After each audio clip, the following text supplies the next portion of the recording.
এই ভিডিওটা দেখে যে কেউ সেম ইফেক্টটা আফটার ইফেক্টে রিক্রিয়েট করে ফেলতে পারবে, but we are going to recreate this effect in Filmora 14।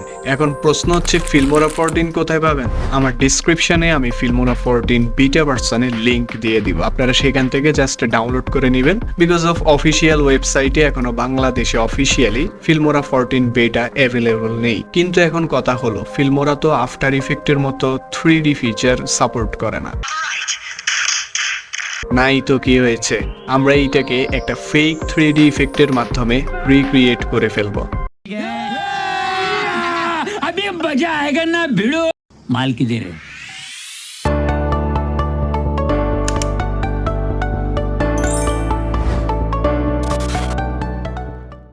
So এই ইফেক্টটা ক্রিয়েট করার জন্য আমরা সর্বপ্রথম ফিল্মোরা সফটওয়্যারটা ওপেন করে নেব, অ্যান্ড দেন আমরা হচ্ছে 16:9-এ একটা নিউ প্রজেক্ট ক্রিয়েট করব। প্রজেক্ট ক্রিয়েট করা হয়ে গেলে আমরা এখন যাব হচ্ছে আমাদের ফাইল ম্যানেজারে, এবং আমাদের সবগুলি ফাইল এখান থেকে জাস্ট ড্র্যাগ অ্যান্ড ড্রপ করে ইম্পোর্ট করে নেব। সো ইম্পোর্ট করা হয়ে গেলে সর্বপ্রথম আমাদের কাজের সুবিধার্থে কিছু ট্র্যাকস ক্রিয়েট করতে হবে। এর জন্য আমরা ম্যানেজ ট্র্যাকে যাব, অ্যান্ড দেন আমরা যাব হচ্ছে ওপেন ট্র্যাক ম্যানেজারে, অ্যান্ড এইখান থেকে আমরা টোটাল 14টা ট্র্যাক নিয়ে নিব। ওকে, অ্যান্ড নাও আমাদেরকে মেইন যে ফুটেজটা, সেই ফুটেজটাকে টাইমলাইনে ড্র্যাগ অ্যান্ড ড্রপ করতে হবে। টাইমলাইনটা হালকা একটু বড় করে নেব যাতে করে আমাদের অ্যানিমেশন করতে সুবিধা হয়।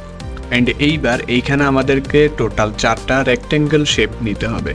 এর জন্য আমরা শেপে যাব, অ্যান্ড এইখান থেকে একটা রেক্ট্যাঙ্গেল নেব, অ্যান্ড দেন জাস্ট মাউস কার্সারটাকে এইভাবে ড্র্যাগ করব। ওকে, ডান। এইবার হচ্ছে আমরা শেপটাকে হালকা একটু কার্ভ করে দেব, অ্যান্ড শেপের যে কালারটা আছে সেইটাকে আমরা ডার্ক গ্রে করে দেব। এরপরে আমাদের যে বর্ডারটা আছে সেইটার থিকনেসটা আমরা হালকা একটু বাড়িয়ে দেব।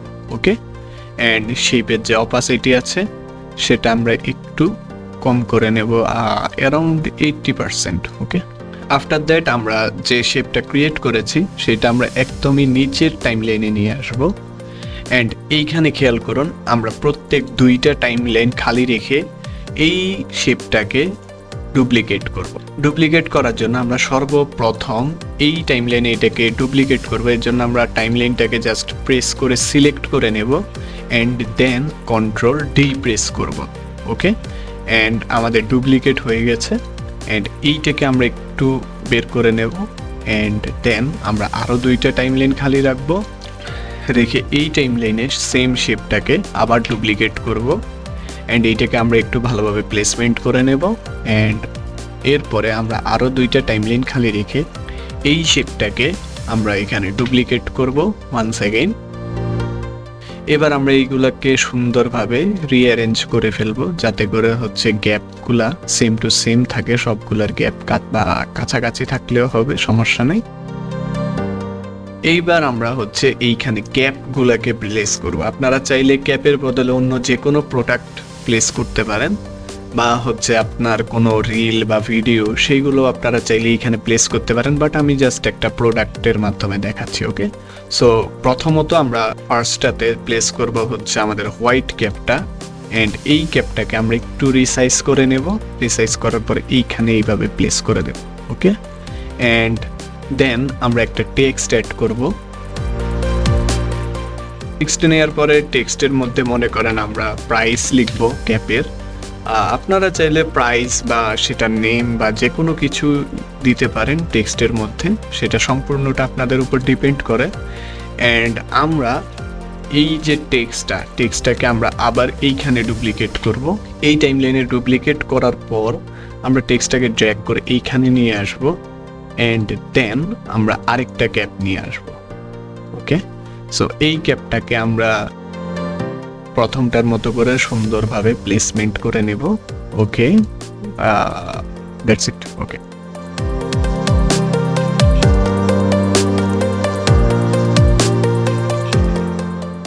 ক্যাপগুলো প্লেসমেন্ট হয়ে গেলে এখানে দেখতে পাচ্ছেন আমরা টেক্সটগুলোকে ডুপ্লিকেট করার ফলে সবগুলো টেক্সট সেম ভাবে লেখা আসছে। এজন্য আমরা চাইলে ডিফারেন্ট প্রাইস প্রত্যেকটা ক্যাপের দিতে পারি। সো এইটা করার জন্য আমাদেরকে এইখান থেকে জাস্ট আমি সাপোজ এইটার দাম 10s দেব। সো আমাদের মেইন কাজটা অলরেডি কমপ্লিট হয়ে গিয়েছে। সো এখন আমরা ক্যাপের প্রাইস এবং হচ্ছে শেপগুলোকে সিলেক্ট করব এবং এইখানে রাইট ক্লিক করে জাস্ট ক্রিয়েট কম্পাউন্ড ক্লিপ করব, অথবা আপনারা চাইলে অল্ট প্রেস করে জি প্রেস করতে পারেন, সেক্ষেত্রে কম্পাউন্ড ক্লিপের অপশান চলে আসবে। Okay, so create a compound clip and suppose আমি এখানে নাম দেব হচ্ছে ক্যাপ। ওকে, দেন ওকে প্রেস করলাম।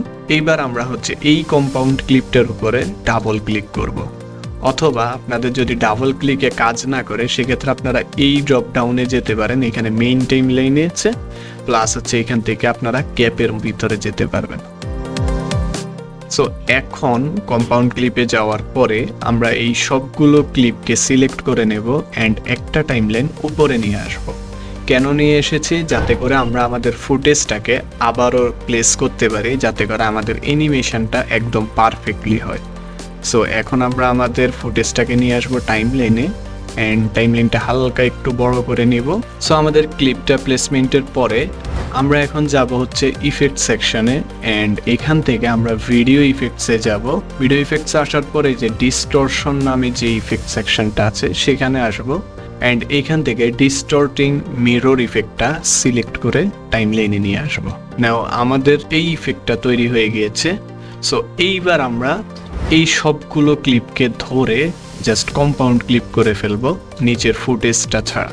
ওকে, অল্ট জি। নাও আমরা সাপোজ এটার নাম দেব 3D। ওকে,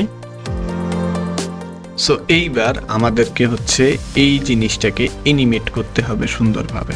না, সো অ্যানিমেট করার জন্য আমাদেরকে এই ফিঙ্গারটার দিকে নজর রাখতে হবে যে ফিঙ্গারটা কখন ক্লিক করে আমাদের মেমোরি কার্ডের উপর। সো হ্যান্ড মুভমেন্টটাকে ফলো করার জন্য আগে আমরা হচ্ছে এক্স পজিশনটা চেঞ্জ করে নেব কম্পাউন্ড ক্লিপের।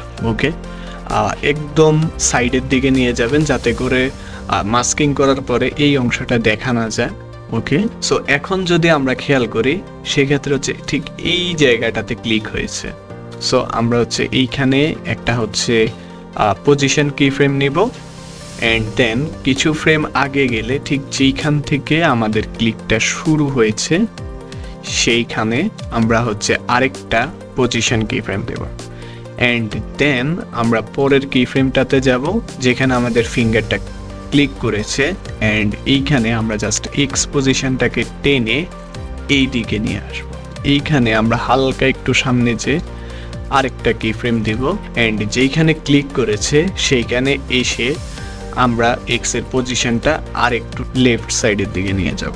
আফটার দ্যাট আমরা আরেকটা কি ফ্রেম নিব একটু হালকা সামনে অ্যান্ড ঠিক যেই জায়গাটাতে ক্লিক হয়েছে সেইখানে আমরা আবার এক্সপোজিশনটাকে লেফট সাইডের দিকে নিয়ে যাব and for the last time আমরা হচ্ছে আরেকবার একটা কি ফ্রেম নিব পজিশনের অ্যান্ড দেন আমরা একটু সামনে যাব অ্যান্ড ঠিক যেই জায়গাতে ক্লিকটা হয়েছে সেইখানে আমরা হচ্ছে এইটাকে নিয়ে আসব। ওকে, সো আমাদের অ্যানিমেশনের কাজ শেষ হওয়ার পরে আমরা মেইন ফুটেজটাকে এই কম্পাউন্ড ক্লিপ থেকে ডিলিট করে দেব। ওকে, অ্যান্ড নাও আমরা যদি এখানে টাইমলাইনটাকে একটু হালকা বড় করি সেক্ষেত্রে দেখতে পাচ্ছেন এখানে কি ফ্রেমের একটা অপশান আছে। এই কি ফ্রেমে ক্লিক করব অ্যান্ড দেন আমাদের এখানে কি ফ্রেমে যে প্যানেলটা আছে সেটা শো করবে। অ্যান্ড আপনারা কেউ যদি ফিল্মোরা 13 অথবা 12 ইউজ করে থাকেন সেক্ষেত্রে আপনাদের এই জায়গাতে কি ফ্রেম প্যানেল নামে একটা অপশান থাকবে অ্যান্ড ওই অপশানটাতে জাস্ট ক্লিক করে দিলেই এই সেম কি ফ্রেমের গ্রাফটা পেয়ে যাবেন। সো আমাদেরকে এখন খেয়াল রাখতে হবে প্রত্যেক দুইটা কি ফ্রেমে ইজ ইন এবং ইজ আউটের উল্টা ফর্মটা দিতে হবে। অর্থাৎ প্রথম কি ফ্রেমে আমাদেরকে দিতে হবে ইজ আউট এবং পরের কি ফ্রেমে দিতে হবে ইজ ইন অ্যান্ড সেম ভাবে আমাদের সেকেন্ড কি ফ্রেমেও যাব অ্যান্ড এইখানেও আমরা ইজ আউট অ্যান্ড পরেরটাতে ইজ ইন। সো আমাদের অ্যানিমেশনগুলো যদি আমরা এখন খেয়াল করি একদম স্মুথ হয়ে গিয়েছে। ওকে, সো এইবার আমরা হচ্ছে মেইন টাইমলাইনে যাব। মেইন টাইমলাইনে যাওয়ার জন্য আমাদেরকে এখানে অ্যারোটাতে ক্লিক করতে হবে অ্যান্ড আমরা মেইন টাইমলাইনে ক্লিক করতে হবে। সো এখন আমরা এই কম্পাউন্ড ক্লিপটাকে জাস্ট একটু হালকা ছোট করে নেব অ্যান্ড এইখানে পজিশনটা অ্যাডজাস্ট করে নেব একদম মিডলে, যাতে মাথায় রাখবেন যাতে করে এক্স ভ্যালিউটা 0 থাকে। ওকে, এখন আমরা যদি প্লে করি সেক্ষেত্রে অ্যানিমেশনটা হয়েছে ঠিক এরকম। এখন দেখুন এই জিনিসটা যে এই দিক দিয়ে যাচ্ছে মনে হচ্ছে যে কোথায় জানি চলে যাচ্ছে, বাট জিনিসটা কোনোভাবে রিয়েলিস্টিক মনে হচ্ছে না। সো এইটাকে আমরা একটু রিয়েলিস্টিক ফিল দেওয়ার জন্য আমাদেরকে সর্বপ্রথম মাস্কে যেতে হবে অ্যান্ড দেন আমরা নিব হচ্ছে একটা রেক্টেঙ্গেল মাস্ক। সো এইটাকে জাস্ট হচ্ছে মেইন ক্লিপ থেকে একটু ছোট রাখবেন অ্যান্ড ওকে, দ্যাটস ইট। এইবার হচ্ছে আমরা হালকা করে এইটাকে একটু রাউন্ড করে দেব অ্যান্ড এইখান থেকে ব্লারনেসটা আমরা হালকা একটু বাড়িয়ে নেব। এখন যদি আমরা প্রিভিউ করি সেক্ষেত্রে আমাদের ইফেক্টটা এরকম হয়েছে অ্যান্ড ইটস লুকস গুড। আপনারা সময় নিয়ে যখন করবেন তখন হয়তো বা আরও বেটার করে করতে পারবেন।